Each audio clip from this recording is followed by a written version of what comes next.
آیت نمبر 175 سورۃ الاعراف پارہ نمبر 9۔ اعوذ باللہ من الشیطان الرجیم، بسم اللہ الرحمن الرحیم۔ وَاتْلُ عَلَيْهِمْ نَبَأَ الَّذِي آتَيْنَاهُ آيَاتِنَا فَانسَلَخَ مِنْهَا فَأَتْبَعَهُ الشَّيْطَانُ فَكَانَ مِنَ الْغَاوِينَ۔ صدق اللہ العظیم۔ کل کے درس میں آیا تھا کہ اللہ سبحانہ وتعالی نے تمام انسانیت سے ایک عہد لیا، تو نبی علیہ الصلوۃ والسلام کے دور کے جو منکر تھے ان سے کہا جا رہا ہے کہ تم نے بھی وہ عہد لیا ہوا، اس لیے اس عہد کی مخالفت نہ کرو اور اللہ کو مانو، اللہ کی مانو، رسول اللہ کو بھی مانو، سارے نبیوں کو ماننا اس میں تمہارے لیے عہد میں ضروری تھا، اس لیے اس کو مانو، اور اگر نہیں مانو گے تمہارا انجام وہ ہوگا جو بنی اسرائیل کے اس شخص کا ہوگا جس نے عہد کو توڑا تھا۔ اور ایک اشارہ کیا گیا اس واقعے کی طرف، مختصر سا تفاسیر میں اس کی تفصیلات ملتی ہیں کہ بنی اسرائیل میں موسیٰ علیہ السلام کے دور میں ایک شخص بنی اسرائیل سے نکل کر عمالقہ قوم میں دوسرے بستی میں چلا گیا تھا، اور وہ کافر تھے۔ جب فرعون غرق ہوا اور موسیٰ علیہ السلام نے فرمایا کہ اس قوم کو بھی، اس بستی کو بھی ہم نے فتح کرنا ہے، تو اس بستی میں چونکہ وہ آباد تھا، اس نے علم بھی سیکھا ہوا تھا اور بزرگی بھی سیکھی ہوئی تھی، پیری مریدی بھی جانتا تھا، اس نے اپنا ایک آستانہ بنایا ہوا تھا، اس میں لوگ آتے تھے، نذرانے دیتے تھے۔ تو اللہ کہتے ہیں کہ ہم نے اس کو نوازا ہوا تھا علم سے بھی اور عرفان سے بھی، لیکن دنیا کی لت اس کے دل میں چلی گئی، دنیا کی محبت، اس کا نشہ اس کو لگ گیا۔ جب دنیا کی محبت کا نشہ اس کو لگا تو اس نے کیا کیا، دنیا کو ترجیح دی آخرت کے اوپر۔ ہوا کیا، تفاسیر میں جو ملتا ہے قصہ، اشارہ اس کی طرف کر رہا ہوں کہ موسیٰ علیہ السلام کے بارے میں جب ان عمالقہ والوں کو پتہ چلا کہ یہ اب چڑھائی کرنے لگے تو قوم ان کے پاس آئی، کہنے لگے حضرت صاحب آپ کو تو اس میں اعظم آتا ہے، آپ کو کچھ وظائف آتے ہیں، آپ کو کچھ دعائیں آتی ہیں، آپ ہمیں وہ سکھائیں اور خود بھی مانگیں تاکہ موسیٰ علیہ السلام کامیاب نہ۔ اب بتائیں، ایک طرف اللہ کا نبی ہے، دوسری طرف جادو منتر، اور یہ اس میں اعظم وہاں کیا کام کرے گا؟ وہ کہنے لگا کہ وہ تو کیسے میں ان کے خلاف استعمال کر سکتا ہوں؟ کہنے لگا نہیں آپ کو کرنا پڑے گا۔ تو یہ کہنے لگا اچھا مجھے استخارہ کرنے دیں۔ استخارہ کیا، استخارے میں صاف طور پہ انکار آیا کہ نہیں کر سکتے، لیکن ان لوگوں نے کہا کہ ہم آپ کو دراہیم، دنانیر اور ہیرے موتیوں میں تول دیں گے، آپ زندگی بھر اتنا نہیں اکٹھا کر سکتے، یہ تو مسئلہ ہی کوئی نہیں، کام بنے نہ بنے آپ کر دیں، کام ہو نہ ہو آپ ہمارے لیے وظیفہ کر دیں، آپ ہمیں اس میں اعظم بتا دیں، آپ یہ خود بھی کر دیں۔ چنانچہ لالچ میں آ کر دنیا کی طرف، زمین کی طرف مائل ہو گئے۔ کیا ہوا، زمین جو ہے نا وہ دنیا ہی کا دوسرا نام ہے کہ انسان سفلیات کی طرف، کوٹھی کار کی طرف، بنگلے کی طرف، باغات کی طرف، زمینوں کی طرف، اس طرف رجحان ایسا اختیار کرے کہ اللہ کے احکام میں کوتاہی آنا شروع ہو جائے۔ جی تو کیا ہوا، اس کو سبز باغ جب انہوں نے دکھایا اور پھر کچھ پریشرائز بھی کیا۔ علماء نے اس آیت میں لکھا ہے کہ کسی بھی اللہ والے کو بڑے بڑے دنیا داروں کے ساتھ رابطے نہیں رکھنے چاہیے، کیونکہ کل کو وہ پریشرائز کر کے آپ کو یوٹیلائز کر لیتے، آپ کو یوز کر لیتے، پھر آپ مجبور ہو جاتے ہیں کہ یار میرے اوپر پریشر ڈل گیا، میں کیا کر سکتا ہوں۔ تو اس لیے اللہ والے کا کوئی کام نہیں کہ وہ دنیا داروں کے دروازوں پر جائے، کیونکہ اس میں پھر وہ اپنے دنیاوی مقاصد کے لیے ان کو یوز کرتے ہیں۔ نتیجہ کیا ہوتا ہے کہ اللہ والے کی جو ہے دینداری بھی خراب ہو جاتی ہے۔ لیکن اب کیا ہوا، پریشر اتنا پڑا چودھریوں کا، وڈیروں کا، اب اس کو بد دعا کرنی پڑ گئی۔ اب ان کے سامنے اس نے جب ہاتھ اٹھائے اور زبان کھولی موسیٰ علیہ السلام کے خلاف، اللہ کہتے ہیں پھر ہم نے اس کی زبان کو کتے کی طرح لٹکا دیا، ایک دم سے زبان لٹک کے ناف تک آ گئی، اور اب نہ وہ اندر جا رہی نہ باہر آ رہی ہے، اور ہانپنا شروع ہو گیا۔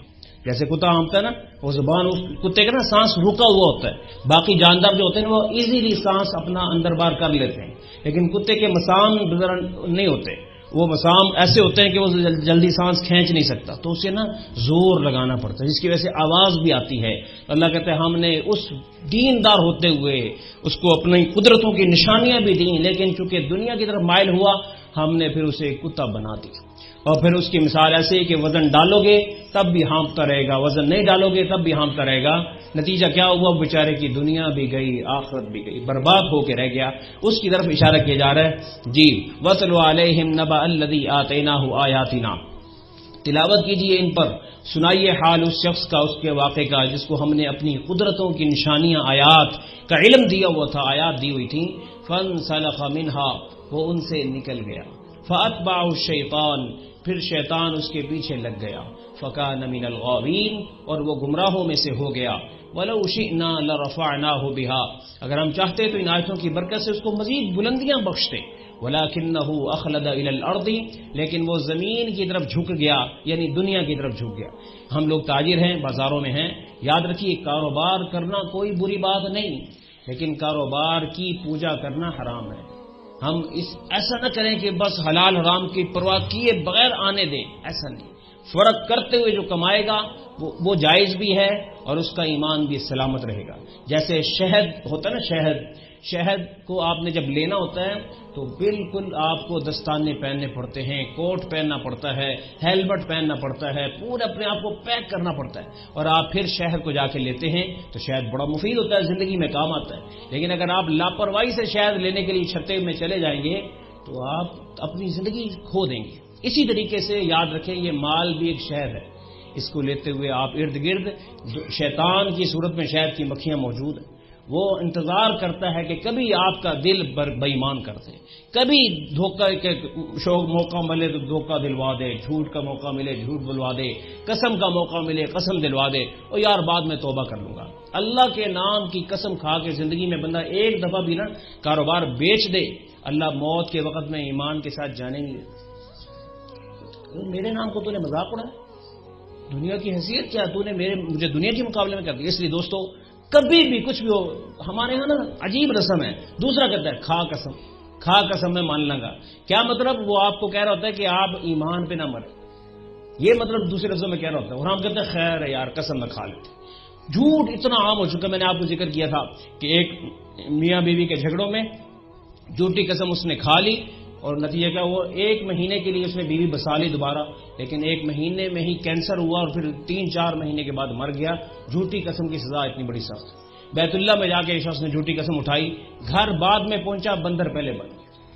اس لیے دوستو اللہ کے نام کا اس دور میں کہنا کھا قسم، یاد رکھیے جو کسٹمر بھی آپ کے سامنے قسمیں کھائے نا اس کو راستہ بدل دو، تیری مہربانی تو اللہ کے نام کی قسم کھا رہے میں تینوں سودا نہیں دے سکتا، تو نے رب کے نام کو چھوٹے سے مسئلے میں استعمال کر لیا تو کل کو کیا بنے گا سر؟ اس لیے قسمیں کھانے سے روکیے، خود بھی قسم نہ کھائیے، قرآن مجید اٹھانا نہ کبھی نہیں، اس کی جو سزا ملتی ہے وہ بڑی خطرناک ہوتی ہے۔ فرمایا کہ وَلَوْ شِئْنَا لَرَفَعْنَاهُ بِهَا، اگر ہم چاہتے تو ان آیات کی برکت سے اس کو اور بلند کر دیتے، وَلَكِنَّهُ أَخْلَدَ إِلَى الْأَرْضِ، لیکن وہ دنیا کی طرف زمین کی طرف مائل ہو گیا، وَاتَّبَعَ هَوَاهُ، اور خواہش کے پیچھے چل پڑا۔ یاد رکھیے دوستو زندگی میں خواہش اور خوشی جمع نہیں ہوتا۔ آپ حیران ہوں گے کہ خواہش میں تو مزہ بڑا آتا ہے، لذت اور چیز ہوتی ہے، خوشی اور چیز ہوتی ہے۔ خوشی کبھی بھی خواہش میں نہیں، خوشی دین میں ہے، خوشی ذکر میں ہے، خوشی نماز میں ہے، خوشی اللہ کو راضی کرنے میں ہے، خوشی قرآن کے ساتھ جڑنے میں ہے۔ لذتیں دنیا میں، لذتیں آپ کو ملیں گی، لیکن لذت کیا ہوتی ہے؟ جب تک لذت مل رہی ہوتی ہے ایک مدہوشی سی تاری ہوتی ہے، جیسے لذت پوری ہوتی ہے پھر ایک خوف، ان نون خوف، غیر محسوس خوف کا سوار ہو جاتا ہے، لگتا ہے مرتے کسی نے کچھ کر چھڑے۔ یہ جو جتنی خواتین جتنے کہتے ہیں لگتا ہے میرے کو کچھ ہو گیا، قسم اس جو ہے حلف دے کر یہ بات کہی جا سکتی ہے کہ ان سے کوئی گناہ ہو، کیونکہ جو بندہ گناہ میں پھنسا ہوتا ہے نا اس پر یہ عذاب مسلط کیا جاتا ہے، کہتا ہے یار سمجھ نہیں آ رہی پر میں کتوں پڑیا جا، کیونکہ اللہ تعالیٰ کی پکڑ ہوتی ہے، وہ چاروں طرف سے اور اوپر نیچے سے بندہ اندھا ہو جاتا ہے۔ اس لیے 40 دن زندگی کیسے گزار کے دیکھیں جس میں گناہ کوئی نہ ہو۔ آپ ان زندگی کے دنوں کا جائزہ لیں اور دوسری زندگی کا جائزہ لیں، زمین آسمان کا فرق ہو جائے۔ اس لیے ہمیشہ لذتوں کو پورا کیا، کبھی خوشی کو بھی پورا کر کے دیکھیں۔ خوشی گناہ چھوڑنے میں ہوتی ہے، لذت گناہ کرنے میں ہوتی ہے۔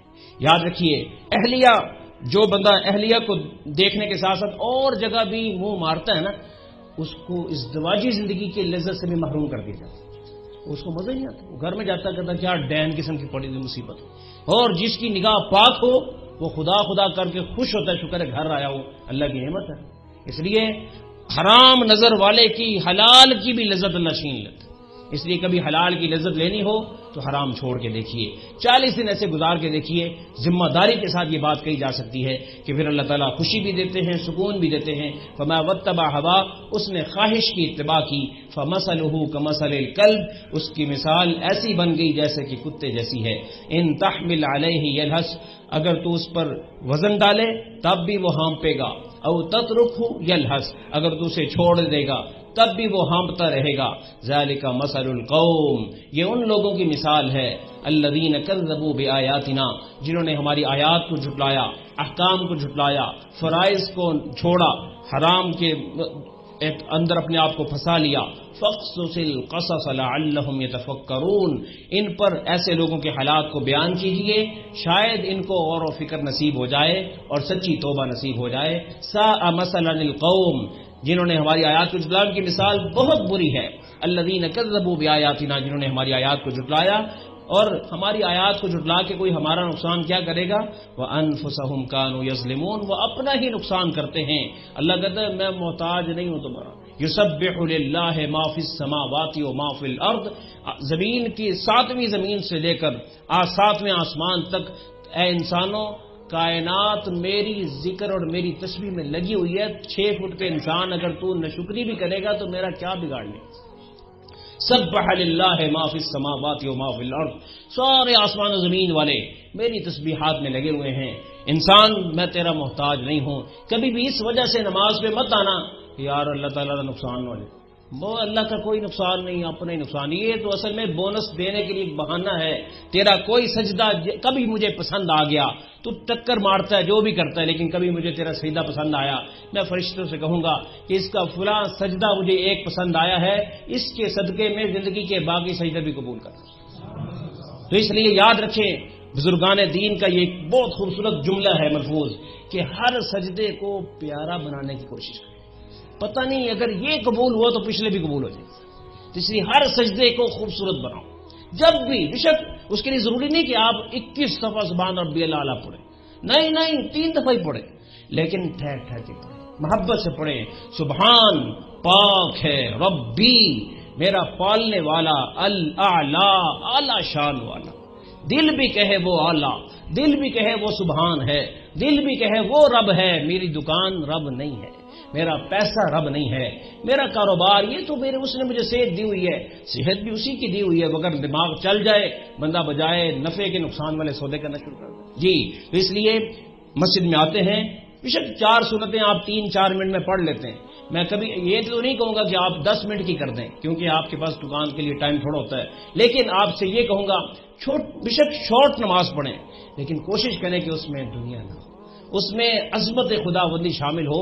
بے شک آپ چھوٹی صورت پڑھیں، بے شک آپ مختصر نماز پڑھیں، لیکن اس میں کم از کم پتہ چلے کہ یہ غلام نماز پڑھ رہا ہے اور آقا کے سامنے پڑھ رہا ہے. اللہ مجھے اور آپ کو توفیق عطا فرمائے. وآخر دعوانا الحمدللہ رب العالمین.